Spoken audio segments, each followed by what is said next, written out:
Di Bapak Camat Sanonggoang beserta seluruh jajaran yang saya hormati, Bapak Kepala Desa Naga Matawai, Kepala Desa Matawai beserta seluruh jajaran, Ketua BPD beserta seluruh jajaran, Kepala Desa Persiapan Nanggalido yang saya hormati, Bapak Guru Imam masih ada namanya di sini, Lailatul Qadar. Yang saya hormati Bapak Tua Golo, Bapak Tua Golo Angko, Tua Golo Baracang, dan seluruh tokoh masyarakat adat yang ada di Baracang yang juga pada kesempatan hari ini. Kemudian dari tokoh perempuan juga yang kami hormati, tokoh pemuda, singkatnya para hadirin yang bersemangat hadir pada siang hari ini. Sekali lagi kami mengajak kita semua untuk kembali memanjatkan puji dan syukur kehadirat Tuhan yang Maha Pengasih lagi Maha Penyayang, karena atas limpahan berkat dan kasih karunia-Nya kita boleh berkumpul dalam keadaan sehat walafiat pada kesempatan pagi hari ini.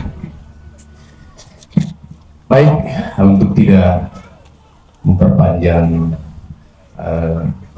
waktu, mungkin kami langsung masuk saja di inti dari pertemuan kita pada siang hari ini. Sebelumnya, saya atas nama Bapak Kasatgaswil NTT Densus 88 Anti Teror Polri menyampaikan permohonan maaf kepada Bapak Camat dan seluruh masyarakat Desa Baracang yang hadir pada kesempatan hari ini maupun yang tidak hadir. Seyogianya Bapak Kasatgaswil hadir pada kesempatan siang hari ini, tapi karena ada 1-2 urusan yang tidak bisa ditinggalkan di Kupang, sehingga beliau mendelegasikan pertemuan hari ini kepada kami. Dan ini yang kali kedua di Desa Sanonggoang. Selanjutnya, kami sebelum masuk kepada materi kita nanti, kami ingin terlebih dahulu menyampaikan terima kasih banyak kepada Bapak Camat Sanonggoang. Ini adalah tokoh masa depan dari Sanonggoang ini. Kami pikir beliau sangat bersemangat, sangat berenergi, dan selalu gelisah untuk memikirkan bagaimana masyarakat Sanonggoang ini terkhususnya tidak terpapar kepada paham intoleran, radikalisme, dan terorisme. Atas semangat dari Bapak Camat inilah yang juga mendorong kami untuk bisa hadir di tempat ini. Dan ini, ya mungkin ini adalah kehadiran kami secara terbuka yang pertama kali di tempat ini. Tapi sebelumnya, saya sudah sampai di Baracang ini di tahun 2010, tahun 2013 dengan Bapak Kepala Sekolah ini. Lalu di tahun 2015, 2017, 2018, dan terakhir di tahun 2020. Dan itu dalam upaya bagaimana salah satu dari masyarakat Baracang ini harus bisa kembali secara hidup-hidup dalam pangkuan keluarga yang ada di sini. Tetapi ternyata Tuhan berkehendak lain, akhirnya beliau atas nama Busron alias Kaptar alias Farel, ya dia memilih jalannya sendiri. Jadi kami minta maaf kepada keluarga karena kita sudah mengupayakan yang terbaik saat itu juga dengan namanya, ya tapi itu ya kita hanya bisa berupaya. Baik, Bapak Ibu hadirin yang kami hormati, saya kira kita bicara tentang bangsa dan negara secara lugas sudah tadi disampaikan oleh Bapak Camat Sanonggoang, yaitu intinya tadi itu 4 pilar kehidupan kebangsaan itu. Saya kira saya tidak akan masuk lagi ke sana. Saya lebih ingin mengajak kepada kita sekalian bagaimana kita semua yang hadir pada siang hari ini, kita menjadi pelopor atau garda terdepan dalam upaya-upaya pencegahan yang namanya intoleran, radikalisme, dan terorisme. Nah, mungkin dulu fakta tentang terorisme ini kita hanya mendengar, oh ini ada di luar Manggarai. Tidak pernah terpikirkan oleh kita yang orang Manggarai ini, terutama yang di Weracang ini, bahwa kita akan menjadi salah satu di antara kelompok terorisme ini. Nah, persoalan terorisme ini bukan lagi hal yang kita lihat di jauh sana, gitu, tapi sudah ada di sini, gitu. Bahkan sudah ada di Weracang ini, yang gitu. Nah, saat ini ada 2 orang yang baru keluar dari penjara. Kalau kemarin pertemuan kami di Golokempo, salah satu ex-napiter. Nah, yang bersangkutan adalah mantan ideolog dari JI. JI itu adalah organisasi terorisme terbesar untuk Asia Tenggara. Dia orang Manggarai Timur, dari Biting. Jadi kalau bapak mama mereka sampai ke kampung Biting itu, mungkin kita semua tidak akan pernah membayangkan, bahkan tidak berpikir bahwa akan lahir seorang tokoh teroris dari sana. Dan tidak main-main, dia adalah ideolog. Dia yang menjaring orang, merekrut orang, menganut paham intoleran radikalisme itu, dan pada akhirnya menjadi terorisme. Lalu ada juga yang dari ND. Yang dari ND itu namanya Fahmin. Itu dia gabung di kelompok teroris Jamaah Ansor Daulah, JAD. Kelompok yang paling banyak melakukan aksi teror di Indonesia. Itu kemampuan yang ada pada dia, dan kami menangkap dia saat yang bersangkutan itu dalam upaya mengebom Kompi Brimob yang ada di Samarinda.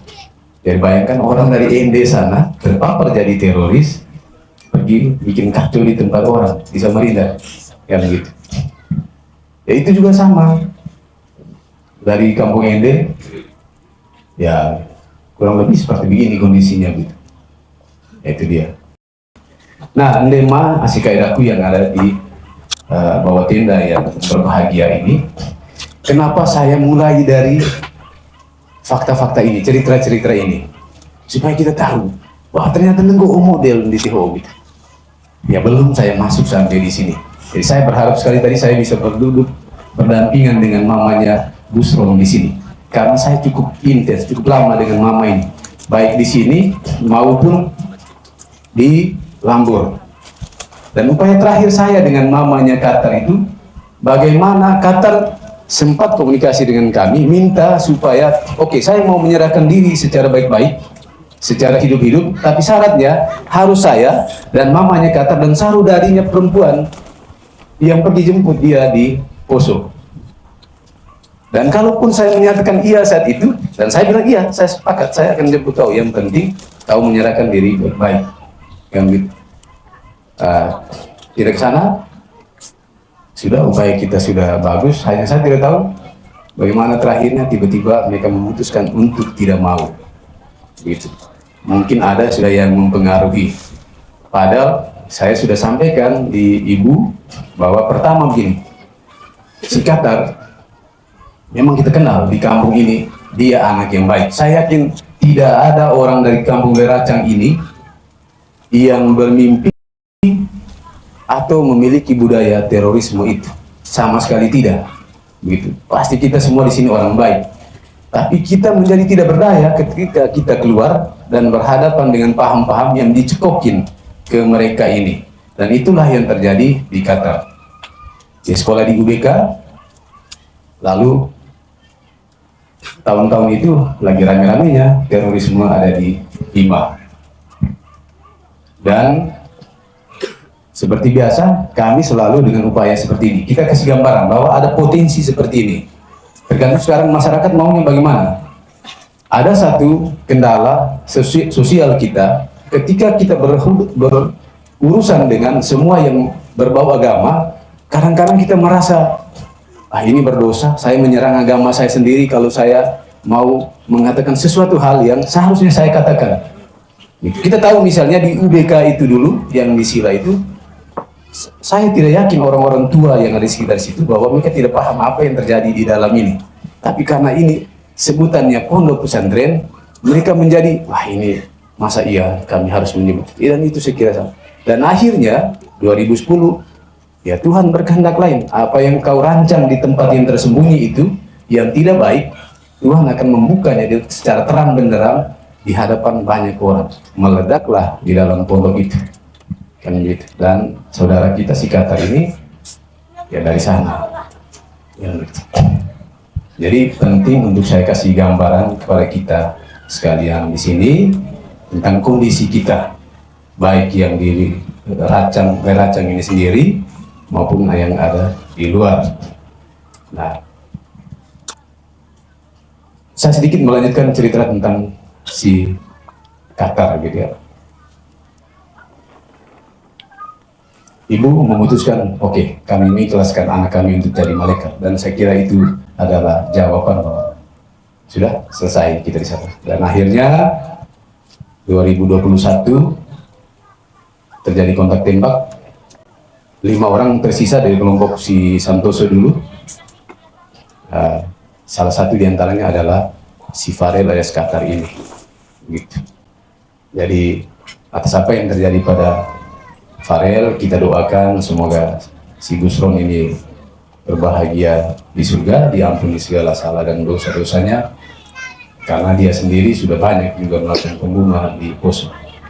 Yang kami kenal, dia merupakan salah satu pelaku terorisme yang paling sadis dalam kelompok Poso. Jadi saya harus menyatakan secara terang benderang di hadapan Bapak Mama mereka ini, supaya harapan saya tidak boleh ada lagi yang seperti itu. Baik, sekarang kita coba sedikit keluar. Saya berharap dulu, pasca 2010 itu saya datang ke sini, sekolah ini sudah menjadi sedikit lebih baik. Ternyata tadi saya dengan Pak Camat, dengan Bapak Kepala Sekolah, kami singgah ke sana, itu bukan lebih baik gitu. Itu malah sangat buruk. Dan kita tidak bisa mengharapkan orang-orang yang punya pengetahuan yang bagus, punya integritas yang bagus, dibentuk dengan kondisi seperti itu. Kan gitu. Saya berpikir mungkin ini salah satu faktor kenapa anak-anak di sini akhirnya tergiur untuk menerima tawaran-tawaran sekolah gratis dari luar. Saya pernah ada tanya beberapa guru honor dulu yang di sini 2013, ada yang honornya saat itu 75.000 kalau saya tidak salah, dengan beras 10 kilo. Saya tanya, kenapa kau masih mau mengajar dengan kondisi seperti itu? Ini tanggung jawab moral kami daripada ini anak-anak ini. Kami tahu kami tidak mungkin bisa hidup dari gaji komite yang ini. Tapi kalau kami semua pilih untuk tidak berbuat sesuatu di sini, maka bisa dipastikan anak-anak ini akan terjaring untuk sekolah di luar. Kita tidak tahu sekolah di mana dia nanti di sana. Nah, kebetulan sekarang ini masuk tahun ajaran baru. Saya beritahu kepada kaum mama sekalian yang ada di sini, sekarang kelompok-kelompok yang pencari merekrut ini, mereka sudah mulai masuk di tempat kita. Mudah-mudahan nanti saat mereka masuk di Baracang ini, ya jangan ada lagi muridnya, jangan malu, begitu. Lebih baik kalian datang berkeluh kesah dengan Bapak Camat ini, kondisi kita begini, tolong dorong itu pemerintah Kabupaten Manggarai Barat itu, infrastruktur ini segera harus dibentuk, sekolah itu harus segera dibenahi, sehingga anak-anak ini bila perlu bukan hanya dari Angkot dan Baracang ini ya, sekolah dari tempat lain pun bisa, kan gitu. Saya kira hal-hal seperti ini Pak Camat yang kita sama-sama, baik kami dari pihak kepolisian maupun dari pemerintah kecamatan, dari pemerintah desa, kita dorong supaya tempat-tempat yang seperti ini harus diperhatikan. Jangan sampai tujuan mulia kita membekali anak kita dengan ilmu tadi itu akhirnya dimanfaatkan dengan secara yang keliru oleh oknum-oknum tertentu yang ada di tempat lain gitu. Baik, itu sedikit gambaran tentang kondisi kita yang ada di Kabupaten Manggarai Barat, Flores dan NTT pada umumnya, khususnya yang ada di Penajam ini. Lalu andai masih kayak gitu. Jadi bagaimana sih orang ini berproses untuk menjadi teroris? Jadi terorisme ini, jadi kalau diibaratkan dengan sebuah pohon itu kita bisa gambarkan akarnya itu adalah intoleran. Ketika orang sudah mulai intoleran, tidak mau bersosialisasi dengan orang lain, semua yang berbeda dengan saya kafir harus. Jadi bukan hanya yang non muslim yang dianggap kafir oleh kelompok-kelompok ini, tapi orang yang sesama muslim tapi berbeda paham, berbeda kelompok dengan mereka kafir, dan darah dan hartanya itu halal gitu. Jadi intoleran. Kemudian dari sikap intoleran ini dia akan naik menjadi radikal, itu yang kita bilang ratang ya. Itu boleh kelihatan dari perilakunya sudah. Jadi perilakunya ya memang itu bukan satu-satunya indikator, tapi kita bisa lihat ketika misalnya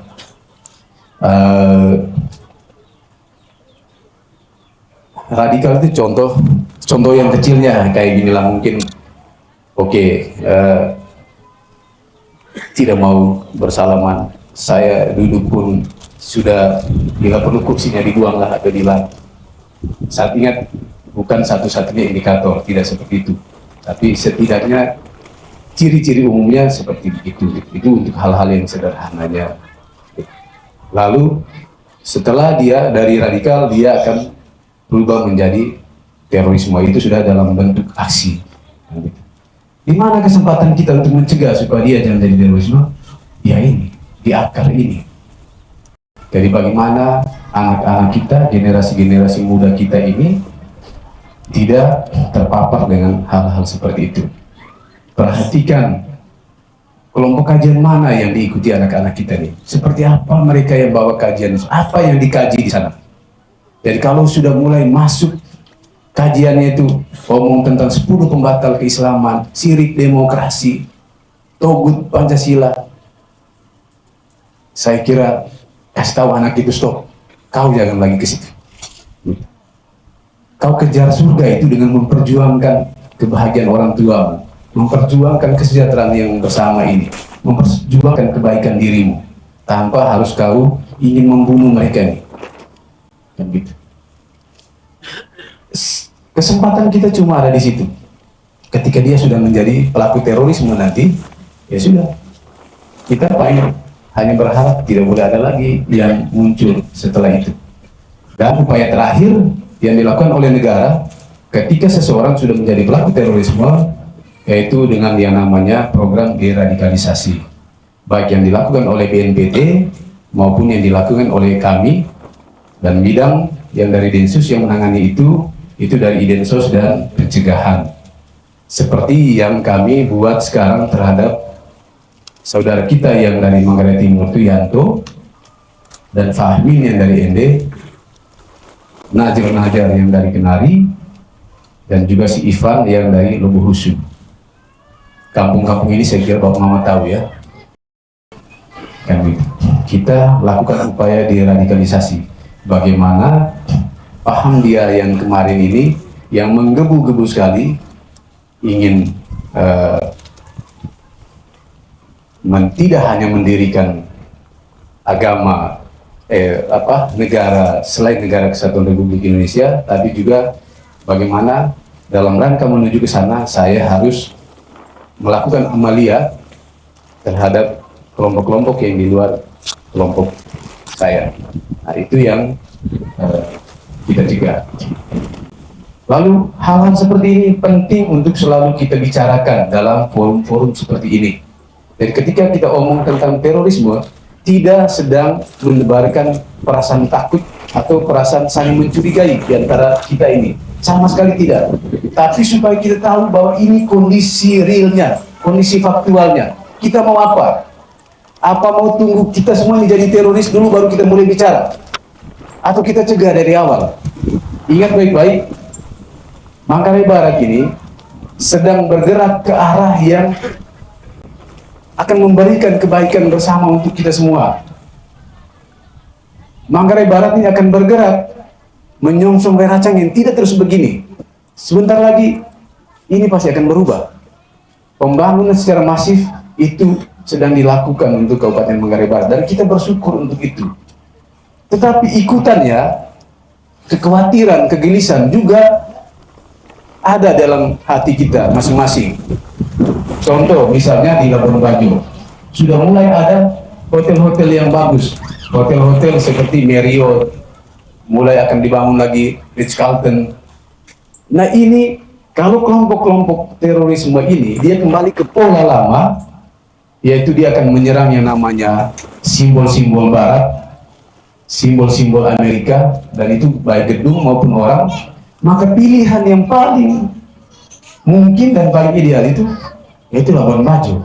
Kalau mereka pergi melakukan penyerangan seperti ke Bali, ke Jakarta, itu pasti butuh biaya besar, dan di Bali juga sistem keamanannya sudah semakin baik. Maka Labuan Bajo dengan kerentanan yang seperti itu, ya saya kira tidak sampai 2 jam itu kalau dengan speed atau ketinting aja lah, 5 jam dari Bima sana, mereka taruh pasang bom di ketinting, dia kasih tabrak ke arah Meru Orang misalnya, bubar itu semua mimpi kita. Itu di Labuan Bajo itu, Labuan Bajo yang baru akan mekar ini, ya itu akan menjadi hanya sebuah mimpi yang tidak jadi kenyataan untuk kita gitu.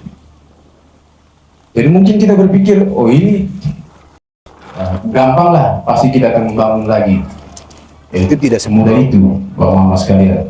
Bali kenapa bisa cepat? Sekitar 2-3 tahun dia sudah bisa pulih kembali. Karena investasi yang ada di Bali itu sudah besar-besaran. Jadi semua orang investor yang sudah menanamkan modalnya di sana, mau supaya Bali itu harus segera pulih kembali, sehingga dia tidak bangkrut. Kita di Labuan Bajo belum seperempatnya modal-modal orang itu ditanam di sana. Jadi kalau terjadi aksi terorisme di awal ini, maka pilihan yang paling mungkin daripada 100% dana saya sudah ada di Labuan Bajo, yang semula saya rencanakan mungkin ini bangun ruas yang ada di Weracang, bangun infrastruktur sekolah misalnya itu dari dana pihak ketiga, mereka mundur, kan gitu. Jadi sekali lagi saya berterima kasih kepada Bapak Camat yang selalu menggagas untuk mengundang kami untuk bertemu dengan masyarakat yang ada di Sananggoro ini untuk secara terbuka kita membicarakan ini.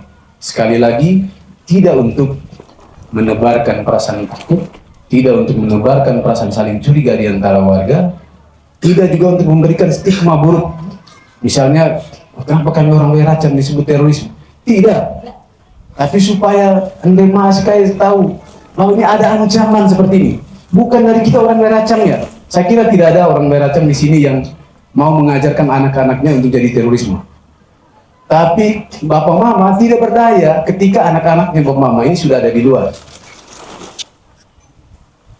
Nah, dengan sekarang mudah-mudahan dengan informasi yang kami bawa, yang bersama dengan Pak Camat ini, kita semua menjadi berpikir atau setidaknya menanamkan nilai-nilai keagamaan, nilai-nilai budaya yang kuat kepada anak-anak kita.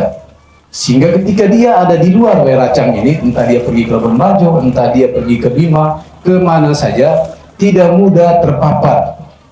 Begitu. Saya sangat berkesan tadi ketika masuk di sana, kita sangat kental nuansa adatnya. Dan itu tidak ada di tempat lain, Bapak-Bapak sekalian.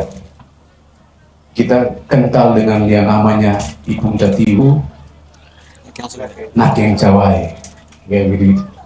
Jangan marah, saya tadi kasih tahu di Pak Camat, saya ini kali kedua saya mengatakan saya terkesan dengan Pak Camat. Dia sangat mengerti dengan adat. Terus terang saya lama di luar, Saya baru mulai kembali masuk ke Manggarai ini sekitar 2021. Lebih dari 18 tahunnya itu saya di luar. Ya, jadi jangan marah kalau misalnya saya agak sedikit macam kaget kalau lihat ini, apalagi ini sangat lugas untuk menjawab. Inilah kata balen curug terkreio bahwa aku hilang. Tapi ame apa dah tengah aku itu apa tidak so. Jadi tapi ya saya banyak belajar dari Pak Camat dan Dema ACKN. Dan ini nilai-nilai yang harus kita selalu pelihara. Inti cam gope, kome cama Katolik misalnya deh, cama atau Islam, cah Indonesia misalnya gitu. Tapi dalam kondisi tertentu, mungkin kita Toyi atau Jawa kami, Toyi atau Manggarai kami, poli cama atau Manggarai, mangkul tayo, Toyi Manggarai Tengah kami, Manggarai Barat kami. Selalu harus ada yang identik dengan kita yang tidak dimiliki oleh orang lain, dan itu harus dijaga. Ya kan lanceng mai ke potiko sega, nego hal-hal yang positif dari Beracang ini, lalu saya akhirnya menjadi orang yang membawa malapetaka bagi orang lain. Nah itu Dema ACKN. Jadi bagaimana nanti selanjutnya mungkin kita akan berkembang di diskusi bersama. Tapi itu saya lebih suka memberikan gambaran fakta-fakta hukum yang sudah terjadi, yang sudah dialami oleh orang yang ada di luar sana maupun yang ada di Beracang ini, di Sambuang ini. Terakhir, sebelum nanti kita masuk ke sesi yang berikutnya, saya ingatkan sekali lagi, kelompok-kelompok ini sekarang mereka sudah mulai jalan. Nah, itu mungkin sedikit dari kami, Dema ACKN, Bapak Camat. Selanjutnya kita akan berkembang di diskusi nanti. Terima kasih banyak.